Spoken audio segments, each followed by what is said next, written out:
প্রিয় শিক্ষার্থী বন্ধুরা, welcome to maths and science universe. ভালো আছেন নিশ্চয়ই বন্ধুরা। আলোচনা করছিলাম তোমাদের গণিত বইয়ের তৃতীয় শিখন অভিজ্ঞতা, ঘনবস্তুতে দ্বিপদী ও ত্রিপদী রাশি খুঁজি। আশা করি প্রত্যেকেই তোমরা আমার সাথে থাকবে। তাহলে চলো বন্ধুরা, শুরু করা যাক। বন্ধুরা, দুইজন বন্ধু রাফিদ আর হলো রাইমা, ঠিক আছে? রাফিদ এবং রাইমা নাকি? রাফিদ আর রাহিমা, রাহিমা হবে রাহিমা। রাফিদ এবং রাহিমা দুইজনে মগ কিনবে 60 সেন্টিমিটার দৈর্ঘ্য বিশিষ্ট, 80 সেন্টিমিটার দৈর্ঘ্য বিশিষ্ট ঘনকাকৃতির মগ কিনবে। অনেকগুলো মগ তারা কিনলো। হ্যাঁ, ওকে ওকে তারা কিছু মগ কিনবে 6 সেন্টিমিটার দৈর্ঘ্য বিশিষ্ট ঘনকাকৃতির মগ, এবং রাহিমা কিনবে 8 সেন্টিমিটার দৈর্ঘ্য বিশিষ্ট ঘনকাকৃতির মগ। তারা মগগুলোকে একটি কাঠের বাক্সে রাখবে। সর্বনিম্ন আকৃতির কোন কাঠের বাক্সে তারা মগগুলোকে রাখতে পারবে?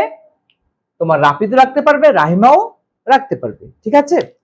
ওকে, রাহিমা যদি রাখতে চাই সেটাতে রাখতে পারবে, রাফিদ সেটাতে রাখতে পারবে।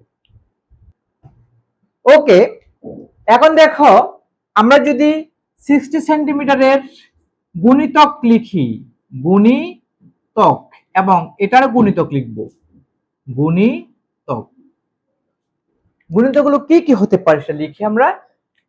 60 সেন্টিমিটার গুণিতক হতে পারে 12 সেন্টিমিটার, 12 সেন্টিমিটার হতে পারে 18 সেন্টিমিটার, হতে পারে 24 সেন্টিমিটার, হতে পারে 30 সেন্টিমিটার, হতে পারে তোমার 36 সেন্টিমিটার, ঠিক আছে? অনেক গুণিতক আমরা লিখতে পারি, রাইট? ওকে, এবং রাহিমা যে মগটা কিনবে, যে ধরনের মগ কিনবে, সেই মগের বাহুর দৈর্ঘ্য হলো 8 সেন্টিমিটার ঘনকাকৃতির বক্স মগ, এবং সে এই 8 সেন্টিমিটারের যে গুণিতক, সে গুণিতকগুলো হবে আমার 16 সেন্টিমিটার লিখতে পারি, 16 সেন্টিমিটার। কেমন? 16 সেন্টিমিটার। তারপর লিখতে পারি তোমার 24 সেন্টিমিটার লিখতে পারি, আমরা 24 সেন্টিমিটার লিখতে পারি। আমরা লিখতে পারি 32 সেন্টিমিটার লিখতে পারি, 40 সেন্টিমিটার লিখতে পারি। বুঝতে পেরেছ? অর্থাৎ 12 centimetre, 18 centimetre, 24 centimetre, 30 centimetre, 36 centimetre, প্রত্যেকে 6 এর গুণিতক। আরো অসংখ্য গুণিতক আছে। কোন সংখ্যার গুণিতক অসংখ্য থাকে, তাই তো? আর গুণ করে বলতে পাবো, এটাকে 2 দ্বারা গুণ করলে 12 হবে, 3 দ্বারা গুণ করলে এটাকে 18 হবে, 4 দ্বারা গুণ করলে 24 হবে, 5 দ্বারা গুণ করলে 30 হবে, 6 দ্বারা গুণ করলে 36 হবে। একইভাবে 8 কে 2 দ্বারা গুণ করলে 16 হবে, 3 দ্বারা গুণ করলে 24 হবে, 4 দ্বারা গুণ করলে তোমার 32 হবে, 5 দ্বারা গুণ করলে 40 হবে, এবং 6 দ্বারা গুণ করলে 48 হবে। 48 সেন্টিমিটার। আর লেখার প্রয়োজন নেই, মোটামুটি এতটুকু আমরা লিখলাম। বন্ধুরা, আমরা এই 6 সেন্টিমিটার বাহু বিশিষ্ট ঘনকাকৃতির মগের বক্সগুলোকে এই বাহু বিশিষ্ট যে কোনো ঘনকাকৃতির বক্সে পূর্ণ করে রাখতে পারবো। কারণ 12কেও 6 দ্বারা ভাগ করা যায়, 18কেও 6 দ্বারা ভাগ করা যায়, 24কেও 6 দ্বারা ভাগ করা যায়। আমি যদি একটি ঘনকাকৃতির বক্স নিই যেটার দৈর্ঘ্য হলো 12 সেন্টিমিটার, হ্যাঁ, সেই ঘনকাকৃতির বক্সে আমরা 6 সেন্টিমিটার দৈর্ঘ্য বিশিষ্ট ঘনকাকৃতির মগের বক্সগুলোকে এখানে পরিপূর্ণভাবে রাখতে পারবো। ঠিক একইভাবে 18, 24, 30, 36 সেন্টিমিটার বাহু বিশিষ্ট ঘনকাকৃতির বক্সে এই বাহু বিশিষ্ট ঘনকাকৃতির বক্সগুলোকে পরিপূর্ণ করে রাখতে পারবো, রাইট? ঠিক একইভাবে 8 সেন্টিমিটার বাহু বিশিষ্ট ঘনকাকৃতির মগের বক্সগুলোকে এই বাহুর বিশিষ্ট ঘনকাকৃতির বক্সে পরিপূর্ণ করে রাখতে পারবো। 16 centimetre, 24 centimetre, 32 centimetre, 40 centimetre, 48 centimetre প্রত্যেকটি রাশিকে 8 দ্বারা নিঃশেষে ভাগ করা যায় এবং এই রাশিগুলো হলো 8 এর গুণিতক এবং এই মাপের ঘনকাকৃতির বক্স, এই মাপের দৈর্ঘ্য বিশিষ্ট ঘনকাকৃতির বক্স, এই দৈর্ঘ্য বিশিষ্ট ঘনকাকৃতির বক্স, এই দৈর্ঘ্য বিশিষ্ট ঘনকাকৃতির বক্স এবং এই দৈর্ঘ্য বিশিষ্ট ঘনকাকৃতির বক্সে 8 সেন্টিমিটার দৈর্ঘ্য বিশিষ্ট ঘনকাকৃতির বক্সকে পরিপূর্ণ করে রাখা যাবে। প্রশ্নে বলেছে এমন একটি বড় বক্স তুমি কিনবে, সর্বনিম্ন দৈর্ঘ্য বিশিষ্ট একটি বড় আকৃতির একটি বড় বক্স কিনবে, যে বক্সটির দৈর্ঘ্য সর্বনিম্ন থাকবে এবং যে বক্সে রাফিদ এবং রাইমা উভয়েই তাদের মগগুলোকে পরিপূর্ণ করে রাখতে পারবে। রাফিদও রাখতে পারবে, রাইমাও রাখতে পারবে। একটা জিনিস খেয়াল করো, যদি আমি 12 সেন্টিমিটার দৈর্ঘ্য বিশিষ্ট ঘনকাকৃতির বক্স কিনি, সেই বক্সে রাফিদ রাখতে পারবে কিন্তু রাইমা কিন্তু পরিপূর্ণভাবে রাখতে পারবে না, কারণ 12 8 এর গুণিতক নয়। কেমন? 12 কে 8 দ্বারা নিঃশেষে ভাগ করা যায় না। সুতরাং 12 সেন্টিমিটার বাহু বিশিষ্ট ঘনকাকৃতির বাক্সে কোনোভাবেই 8 সেন্টিমিটার বাহু বিশিষ্ট ঘনকাকৃতির মগের বক্সগুলোকে আমরা পরিপূর্ণভাবে রাখতে পারবো না। বুঝতে পেরেছো? তাহলে কোন কোন বাক্সে রাখতে পারবো? আমরা চাইলে এখানে 24 আছে, এখানেও 24 আছে, এই 24 সেন্টিমিটার বাহু বিশিষ্ট যদি ঘনকাকৃতির বক্স কিনি, সেই বক্সে রাফিদও রাখতে পারে পরিপূর্ণভাবে, রাইমাও পরিপূর্ণভাবে রাখতে পারবে। এবং এবং যদি আমি আরো কিছু গুণিতক নেওয়া দরকার ছিল, 36 এর পরে 42 42 আমরা লিখি, হ্যাঁ, 42 সেন্টিমিটার, 48 সেন্টিমিটার, আর লিখবো না। এখানে দেখো 48 সেন্টিমিটার আছে, এখানেও 48 সেন্টিমিটার আছে। 48 সেন্টিমিটার বাহু বিশিষ্ট ঘনকাকৃতির বক্সেও তারা তাদের ছোট ছোট মগের বক্সগুলোকে পরিপূর্ণ করে রাখতে পারবে। কারণ 48 কে 6 দ্বারা ডিভাইড করা যায় এবং 48 কে 8 দ্বারাও ডিভাইড করা যায়। বুঝতে পেরেছো? ওকে, তাহলে আমি এখন বললো যে সবচেয়ে ছোট দৈর্ঘ্য বিশিষ্ট সর্বনিম্ন দৈর্ঘ্য বিশিষ্ট সর্বনিম্ন, এখানে বলেছে, আমি একটু খুলে নি বন্ধুরা, এখানে বলেছে সর্বনিম্ন কোন আকৃতির কাঠের বক্স কিনলে, সর্বনিম্ন কোন আকৃতির কাঠের বক্স, সে আকৃতি ডেফিনেটলি হবে 24 সেন্টিমিটার বিশিষ্ট। কেমন? 24 হলো সবচেয়ে ছোট সাধারণ গুণিতক, সবচেয়ে ছোট সাধারণ গুণিতক, লঘিষ্ঠ সাধারণ গুণিতক। বুঝতে পেরেছ? আমি যদি সবচেয়ে ছোট আকৃতির বক্স আমি কিনবো, যে বক্সে রাফিদও তোমার তাদের মগের বক্সগুলোকে পরিপূর্ণ রাখতে পারবে, চাইলে রাহিমাও মগের বক্সগুলোকে পরিপূর্ণ করে রাখতে পারবে এই বক্সে। কেমন? সুতরাং 24 সেন্টিমিটার হবে বক্সের আকৃতি। বক্সের আকৃতি হবে সর্বনিম্ন আকৃতির বক্সের দৈর্ঘ্য হবে 24 সেন্টিমিটার, ডেফিনেটলি।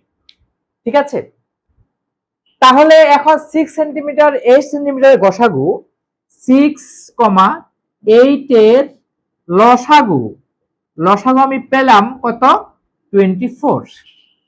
6 এবং 8 এর লসাগু পেলাম 24। তাহলে 6 কিউব 8 কিউবের লসাগু ডেফিনেটলি হবে 24 কিউব, নো ডাউট। বুঝতে পেরেছ? যদি x এবং y এর লসাগু p হয়, x y এর লসাগু p হলে x y এর লসাগু p হলে x কিউব y কিউব এর লসাগু হবে p কিউব। বুঝতে পেরেছ? আমরা 6 এবং 8 এর লসাগু পেলাম 24, তাহলে 6 কিউব 8 কিউবের লসাগু হবে 24 কিউব। বুঝতে পেরেছ? এর কথা যে ঘনরাশির লসাগু নির্ণয়। ঠিক আছে? ওকে বন্ধুরা, তোমাদের বইয়ের 68 পেজ, একক কাজ দেওয়া আছে। তোমরা বলো তো 10 এবং 6 এর লসাগু কত হবে? 10 এবং 6 এর লসাগু আমরা নিশ্চয়ই বের করতে পারবো, কোনো সমস্যা নেই। তোমরা যে সংখ্যাটি বলবে সেটি সঠিক হলে সেই সংখ্যার ঘন 10 এর ঘন এবং 6 এর ঘনের লসাগু হবে। ডেফিনেটলি সেই সংখ্যার ঘন 10 এর ঘন এবং 6 এর ঘনের লসাগু হবে।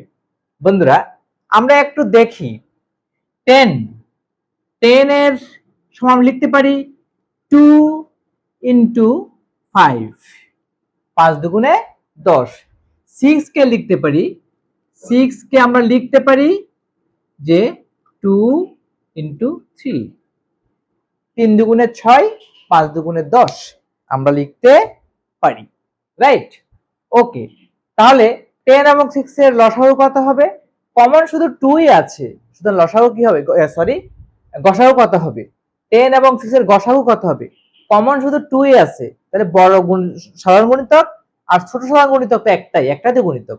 গরিষ্ঠ সাধারণ গুণিতক বলছি তো, সাধারণ গরিষ্ঠ সাধারণ গুণনীয়ক, কিন্তু এখানে সাধারণ গুণনীয়ক শুধু 2 আছে, সুতরাং গসাগু হবে কত? সুতরাং 10 6 এর গসাগু কত? 2। 10 6 এর গসাগু হবে 2। তাহলে বলছে কি যদি সেটি সঠিক হয় তাহলে সেই সংখ্যার ঘন 10 এর ঘন এবং 6 এর ঘন এর গসাগু লসাগু হবে। I am sorry. ওকে, বলছে 10 এবং 6 এর লসাগু কত হবে? আমরা লসাগু বের করব। 10 এর লসাগু, 10 এর সাধারণ গুণনীয়ক 2 ইন্টু 10 এর মৌলিক গুণনীয়কে বিশ্লেষণ হবে 2 ইন্টু 5, 6 এর মৌলিক গুণনীয়কে বিশ্লেষণ হবে 2 ইন্টু 3। লসাগু হবে, কমনটা নেব, এই কমনটা আমরা নেব এবং যেগুলো কমন নেই সেগুলো আমরা নিয়ে ফেলবো। এই কমন থেকে একটা করে নেব, ঠিক আছে? সুতরাং 6 10 6 এর লসাগু সমান 2 ইন্টু 5 ইন্টু 3 সমান 30। 10 এবং 6 এর লসাগু হলো 30। যদি তাই হয় তাহলে 10 কিউব, 10 এর ঘন মানে 10 কিউব, 6 এর ঘন মানে 6 কিউব, 10 কিউব 6 কিউবের লসাগু হবে 30 কিউব। তো আমরা একটু দেখি সেটা হয় কিনা। 10 কিউব সমান 10 ইন্টু 10 ইন্টু 10, এটাকে লিখতে পারি, হ্যাঁ, 2 into 5 into 2 into 5 into 2 into 5। 10 মানে 2 ইন্টু 5, 10 মানে 2 ইন্টু 5, এটা মানে 2 ইন্টু 5। আর 6 কিউব সমান লিখতে পারি 6 ইন্টু 6 ইন্টু 6 ইকুয়াল টু, এই 6 কে লিখতে পারি 2 ইন্টু 3, আবার 2 ইন্টু 3, আবার 2 ইন্টু 3। বন্ধুরা এদের মাঝে কমন উৎপাদকগুলো নিয়ে কমন গুলো নেব এবং যেগুলো কমন নেই সেগুলোও নেব। কমন গুলো একবার করে নেব। আমরা দেখি কমন কি কি আছে, আমরা লাল দিয়ে একটু ডিনোট করি। এখানে 2 আছে, এখানে 2 আছে, এখানে 2 আছে, এখানে 2 আছে, এখানে 2 আছে, এখানে 2 আছে, ঠিক আছে? এই কমন গুলো আমরা নিয়ে নেব, ঠিক আছে? এবং 5 আছে, এখানে 5 নেই, 5 আছে 5 নেই, 5 আছে 5 নেই, 3 আছে এখানে 3 নেই, 3 আছে 3 নেই, 3 আছে 3 নেই, সেগুলোও নেব আমরা, ঠিক আছে? কমন গুলো একবার করে নেব এবং আনকমন গুলো নিতে হবে। 2 এবং 2 থেকে একটা 2 নেব, এই 2 এবং 2 থেকে একটা 2 নেব, এই 2 এবং 2 থেকে একটা 2 নেব।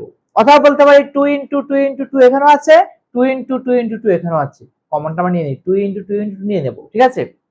সুতরাং আমরা লিখব যে therefore 10 কিউব ও 6 কিউব এর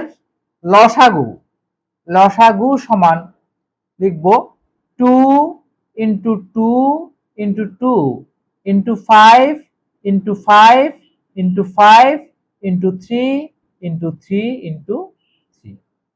বন্ধুরা দেখো কত হচ্ছে এখানে। যদি 30 কিউব হয়, 3 3 9 3 27, 27, তাহলে 30 কিউব হচ্ছে কিনা, 30 কিউব হচ্ছে কিনা সেটা আমরা দেখব।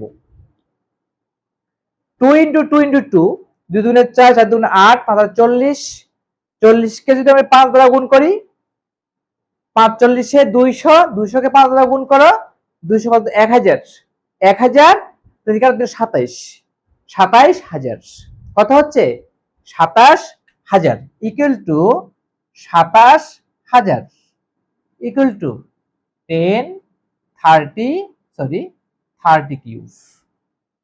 27000 কে যদি আমি ঘন করি কি হবে 30 কিউব হবে, 30 ইনটু 30 ইনটু 30 ইকুয়াল টু 27000। বুঝতে পেরেছো? দেখা যাচ্ছে যে 10 এবং 6 এর লসাগু যদি 10 হচ্ছে, লসাগু তো 10 হচ্ছে তাই না? 10 এবং 6 এর লসাগু তোমার 30 হচ্ছে, 10 এবং 6 এর লসাগু 30, সুতরাং 10 কিউব ও 6 কিউব লসাগু হচ্ছে 30 কিউব। আমরা এটা প্রুফ করে দেখালাম। ঠিক আছে বন্ধুরা? ওকে বন্ধুরা, আজকে এই পর্যন্তই। আমার ভিডিও তোমাদের কেমন লেগেছে? যদি ভালো লেগে থাকে অবশ্যই আমার ভিডিওটিকে লাইক করবে, তোমাদের প্রিয়জনদের কাছে, সহপাঠীদের কাছে আমার ভিডিওটি শেয়ার করবে এবং আমার চ্যানেলটিকে কোনো ক্রমে সাবস্ক্রাইব করতে ভুলো না। বন্ধুরা, ইউটিউব ভিডিওর ডান কোণে উপরে যে আই বাটন আছে, সেই আই বাটনটি ক্লিক করলে তোমরা তোমাদের গণিত বইয়ের সকল ভিডিও পেয়ে যাবে। এগুলো বের করে অবশ্যই প্র্যাকটিস করবে। বন্ধুরা, ভিডিও ডেসক্রিপশনে তোমাদের এই সংশ্লিষ্ট শিক্ষণ অভিজ্ঞতার প্লেলিস্টের লিঙ্ক দেওয়া আছে, সেই লিঙ্কটি ওপেন করে তোমরা এই শিক্ষণ অভিজ্ঞতার সকল ভিডিও উপভোগ করতে পারবে। ধন্যবাদ বন্ধুরা, দেখা হবে পরের ভিডিওতে।